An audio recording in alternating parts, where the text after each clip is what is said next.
కాబట్టి ఏం చేయాలి, ఈ పిల్లలకు కానీ అంటే డ్రైవింగ్ నేర్చుకున్న పిల్లలు ఎవరికి కూడా వెహికల్ ఇవ్వద్దు. పిల్లలకి ఏంటి నా కొడుకు మంచిగా డ్రైవింగ్ చేస్తుందని చెప్పేసి 18 సంవత్సరాల పిల్లలకు లైసెన్స్ పిల్లల వాళ్ళకి డ్రైవింగ్ ఇస్తున్నారు.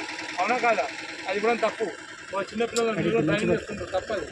అదేవిధంగా డ్రైవింగ్ ఫస్ట్ రూల్స్ అనేది చదువుకోవాలి. ఇలా రోడ్ ఎంబడి బోర్డ్స్ ఉంటాయి, చూస్తున్న సైన్ బోర్డ్స్ ఇలా కరువు ఉంటుంది అంటే అక్కడ టర్నింగ్ ఉన్న అర్థం. అట్లా ఇట్లా గీత ఉంటే ఇలా క్రాస్ గీత ఉంటుంది అంటే ఓటర్ గీత అంటాం. ఇప్పుడు టర్నింగ్ ఉంటుంది అలా ఓటర్ గీసినట్టు ఏమవుతుంది, మనకు ఆపోజిట్ వచ్చే వెహికల్ కనబడక యాక్సిడెంట్ అవకాశం యాక్సిడెంట్ జరిగే అవకాశం ఉంటుంది. అదే 2 వీలర్ ఏంటంటే మనం పోవచ్చు అని చెప్తే కట్టుకుంటుంటుంది, ఎదురుకు వచ్చే వెహికల్ పెద్ద వెహికల్ స్పీడ్ వస్తుంటుంది. అదేవిధంగా గల్లీ నుంచి రోడ్డు మీదకి వస్తుంటుంది చాలామంది. ఇది మెయిన్ రోడ్డు, చిన్న గల్లీ రోడ్డు ఉంటుంది. రోడ్డు మీదకి వచ్చే ఏం చేయాలి, ఇక్కడ వచ్చి రోడ్డు మీద రావాలి. మనం అయితే చక్కగా రోడ్డు మీదకి వచ్చేస్తారు. ఆ రోడ్డు మీద వచ్చే వెహికల్తో మీకు వచ్చి కనబడదు, రోడ్డు మీద వచ్చే కనబడదు. దానివల్ల ఏమైతే యాక్సిడెంట్ జరిగే అవకాశం ఉంది. అదేవిధంగా డ్రంక్ అండ్ డ్రైవ్ కూడా చేయకూడదు. అంటే తాగి మధ్యగా జనరల్గా విలేజ్కి వెళ్ళినప్పుడు ఫంక్షన్కి వెళ్ళినప్పుడు తాగిన తర్వాత ఎవరు కూడా డ్రైవింగ్ చేయకూడదు. ఎందుకంటే డ్రైవింగ్ చేయాలంటే ఒక మిగతా అయితే కన్ను మూత పడితే యాక్సిడెంట్ అవుతుంది. ఇవే కదా మిగతా అంటే ప్రపంచంలో అన్ని చోట్ల కూడా యాక్సిడెంట్ వల్లనే ఎక్కువ మంది చనిపోతున్నారు. కొట్టుకోవడం, కన్నుకోవడం, సూసైడ్ల కంటే ఎక్కువ కూడా యాక్సిడెంట్ వల్లే ఎక్కువ చనిపోతున్నారు. ఒక రీజన్ చూడండి, ఇక్కడ అమ్మాయిలు అమెరికా కూడా అంతేయాలి, దాని అది కూడా యాక్సిడెంట్ అంటే ఫాస్ట్గా పోవడం వల్ల చూసినా మనం ఎంతో కష్టపడి చదివించి అమెరికా పంపించడం కూడా అక్కడ కూడా యాక్సిడెంట్ అంతేయాలి. కాబట్టి రోడ్డు మీదకి వెళ్ళిన వ్యక్తి అన్ని జాగ్రత్తగా సలహాలు పాటిస్తూ డ్రైవింగ్ నియమాలు కనుక పాటిస్తున్నట్లయితే మనం యాక్సిడెంట్ రాకుండా. అదేవిధంగా చాలామందికి చూడండి, రోజు మనం ఆన్లైన్లో చెక్ చేసినా కలుస్తుంది. ఏంటి ఇక సింబల్స్ ఉంటాయి, ఆ సింబల్స్ ఉంటే ఆ సింబల్ ఏముంది, మనం కొత్త ఆ సింబల్ అక్కడ బ్రిడ్జ్ ఉందా, రోడ్డు రిపేర్ ఉందా, రోడ్డులో ఫ్లడ్ ఉందా, అవన్నీ చూసుకోవాలి. చాలామంది ఏం చేస్తుంది, నైట్ టైంలో మనం కొత్త రోజు వెళ్ళే రోడ్లు అయితే మన దాంట్లో ఐడియా ఉంటాయి. కొత్త రోడ్లు మాకు తెలుస్తుందా, ఎక్కడ టర్నింగ్లో తెలియదు, చీకట్లో తెలుస్తుందా, ఎక్కడ టర్నింగ్లో తెలియదు. ప్లస్ ముందు ఆ టర్నింగ్ మనం ఫాస్ట్గా వస్తున్నాం, ఫాస్ట్గా వెళ్తున్నాం. మనం ఏమైతే టర్నింగ్ ఉంటుందో మనం స్టేట్కి వెళ్తాం, మళ్ళీ వర్షం చనిపోవడం జరుగుతుంది. రీసెంట్ కూడా మొన్న ఒకటి ఎక్కువ యాక్సిడెంట్ జరిగింది. మన ఏరియా ఏంటంటే గాలి సంబంధించి కానీ అంతకుముందు అక్కడ మన గొలుసల్లో టర్నింగ్ దగ్గర కూడా నైట్ టైంలో కూడా స్టేట్ కాబట్టి నైట్ టైంలో వెళ్ళినప్పుడు జాగ్రత్తలు పాటించాలి. అదేవిధంగా మీ చాలామంది ఇక్కడ 2 వీలర్ల వరకు కూడా బ్రేక్ లైట్ పనిచేయడం లేదు. ఇంకా బ్రేక్ లైట్ అంటే ఎందుకు ఎర్ర లైట్ పని చేయాలి. ఎందుకంటే నైట్ టైంలో నువ్వు వెళ్తుంటావు, ఆపోజిట్లో ఆపోజిట్లో ఒక లారీ వస్తుంది, ఆ లారీ పక్కన కనబడదు. బ్రేక్ లైట్ ఉంటే అది రెడ్డిగా వెళ్లి కనబడుతుంది. అదేవిధంగా నైట్ టైంలో చెక్ చేసినప్పుడు గేదె మీకు ఎంతకాలం వదిలేస్తారు, ఆ గేదె మనం కనబడే స్టిక్కర్లో పెద్ద ఐడియా ఉంటుంది. అవునా కదా, ఆ కనబడే వాళ్ళు ఫుడ్ వేసుకుంటే 2 వీలర్ చనిపే అవకాశం ఇస్తుంటారు.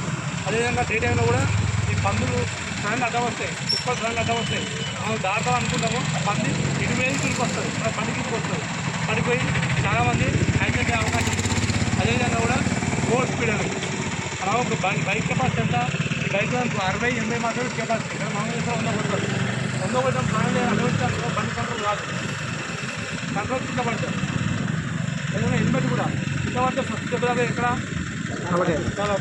కాలుతో బతకొచ్చా, చేసిన బతకొచ్చు, కానీ తనకి తిండి అయితే బతకడం కష్టం.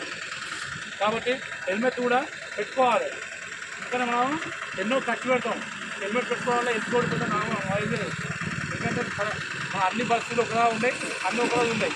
ఒక చిన్న యాక్సిడెంట్ చాలు జీవితాలు మొత్తం మార్చేయాలి. ఒక చిన్న యాక్సిడెంట్ చాలు. హాస్పిటల్ పోతే ఎంత ట్రీట్మెంట్ అవుతుంది మీకు లేదు. చిన్న జబ్బు ఎంత ఖర్చు అవుతుంది, ఎంత ఖర్చు అవుతుంది, లక్షలు అవుతున్నాయి. చాలా జబ్బు వచ్చినట్టు అది లేదు, కానీ యాక్సిడెంట్ అవ్వడం వల్ల కూడా సడన్లీ జరుగుతుంది. కాబట్టి అవన్నీ రూల్స్ అండ్ రెగ్యులేషన్ పాటించాలి, ఎలాంటి యాక్సిడెంట్ జరగకుండా చూడాలి.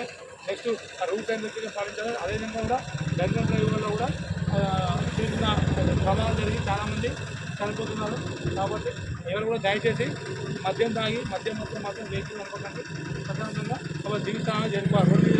రోడ్డు మీద ఇంటి నుంచి బయటకు వెళ్ళిన వ్యక్తి రోడ్డు మీదకి ప్రశాంతంగా రీచ్ కావాలి. ఏం పని ఏమన్నా తెలుపులేదా, అర్థమైందా? వారు మేము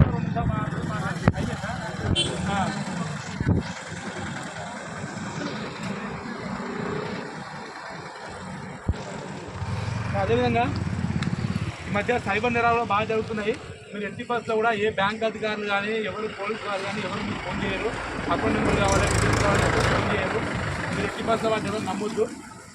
ఎవరు నమ్మినట్లయితే లక్షలు అందరి డబ్బు కూడా ఇంట్లో దాచిపెట్టుకోవట్లేదు. ఎక్కడ ఉంటారే అందరి అకౌంట్లో ఉంటున్నాయి.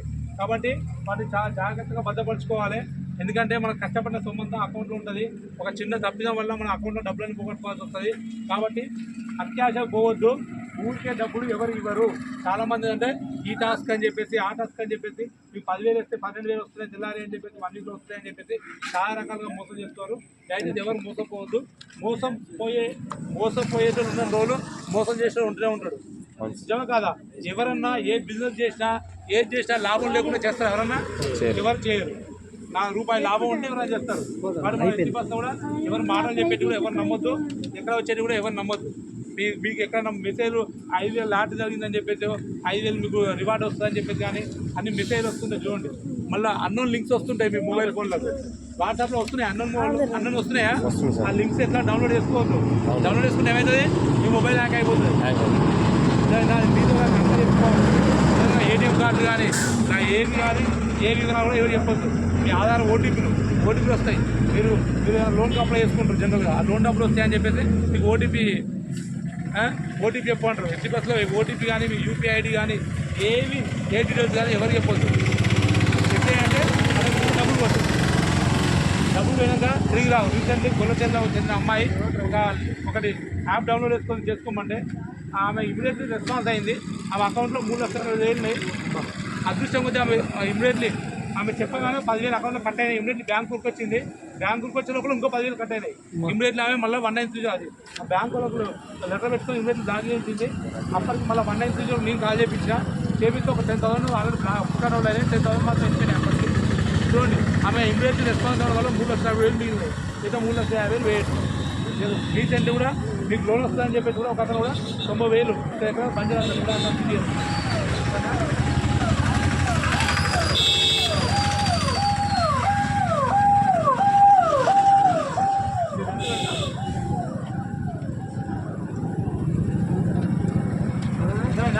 ఎన్ని బస్సులో కూడా జాగ్రత్తగా ఉండాలి. అత్యాశ పోవద్దు. మీకు ఉద్యోగాలు వస్తాయని చెప్పి డబ్బులు వేయద్దు. ఉద్యోగాలు వస్తే వాళ్ళు జీతం ఇవ్వాలని మనం కొంతమంది చెప్పండి. ఉద్యోగాలు వస్తాయని కావచ్చు అని కష్టపడి చదువుతున్న ఉద్యోగాలు వస్తాయి. కష్టపడి చదువుతూనే జాబులు వస్తాయి. కష్టపడి చదివించండి. చదువుకుంటూనే నాలెడ్జ్ వస్తాయి. నాలెడ్జ్ వస్తే ఉద్యోగమే కాదు ఏ తెలుగు ఉంటే తెలుగు చేసుకోవచ్చు. కొత్త పద్ధతులు ఏదైనా చేసుకోవచ్చు. వ్యవసాయం పండించవచ్చు. అన్నీ చేయవచ్చు. కాబట్టి మీరు కనుక రోడ్డు మీద ప్రశాంతంగా మళ్ళీ చాలామంది వెహికల్ నెంబర్ ప్లేట్ ఉండడం లేదు. నెంబర్ ప్లేట్ పెట్టుకోవాలి. మన మంచిగా లేకపోతే దొంగతనమైనప్పుడు కానీ లేకపోతే ఇంకేమైనా జరిగినప్పుడు మీకు పనికి వస్తుంది. అందరూ డ్రైవింగ్ లైసెన్స్ కూడా తీసుకోండి. ఇన్సూరెన్స్ తీసుకోండి. ఇలా జరిగినా యాక్సిడెంట్ అయినా కూడా మీకు ఇన్సూరెన్స్ వచ్చే అవకాశం ఉంటుంది.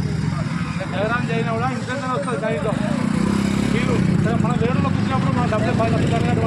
అదే ఇన్సూరెన్స్ వచ్చింది అనుకో వాళ్ళు కూడా తయారుకుంటారు. కాబట్టి మనం ఎన్నో కట్ చేస్తుంటాం. ఆ ఇన్సూరెన్స్ డ్రైవింగ్ లైసెన్స్ కూడా తీసుకోండి. కాబట్టి అందరూ కూడా ఇవన్నీ రోడ్డు నియమాలు పాటిస్తూ ఇలాంటి యాక్సిడెంట్ జరిగినప్పుడు క్షేమంగా ఇంటికి చేరాలి. ఇలాంటి అందరూ కూడా మీరు కాకుండా మీతో పాటు మీ విలేజ్ కూడా అందరూ చెప్పాలి. ఓకేనా? మీకు 10 మంది చెప్తే ఊళ్ళందరూ కూడా వాడవుతుందండి. ఇలా జరుగుతాయి, ఇలా సైబర్ నేరాలు జరుగుతాయి, ఇలా యాక్సిడెంట్ జరుగుతున్నాయి, ఇవన్నీ పాటించాలి. ఓకేనా?